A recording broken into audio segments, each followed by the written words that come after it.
तुमचा daily guidance पाहूया. Bottom of the day wheel of फॉर्च्यूनचं कार्ड दाखवतं आहे की काहीतरी चेंजेसना तुम्ही सामोरं जात आहे. एखाद्या एक चेंज परिस्थितीला तुम्ही स्वतःला ॲडजस्ट करण्याचा प्रयत्न करताय.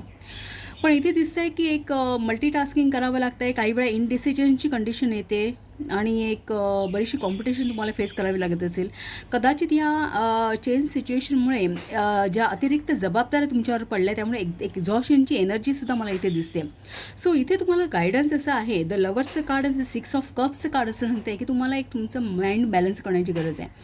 याही परिस्थितीमध्ये एक एक प्रॉपर चॉईस करणं गरजेचं आहे की कदाचित तुम्हाला काही पार्टनरशिपमध्ये काही करता येत असेल तर. कारण 6 ऑफ कप हे तुमचं पास्ट लाईफ दाखतो. हे पास्ट लाईफमधल्या एखादी व्यक्ती किंवा जी तुम्हाला या गोष्टींमधून बाहेर या स्ट्रेस लेवलमधून बाहेर काढू शकेल तर अशा व्यक्तीची तुम्ही जरूर मदत घ्या.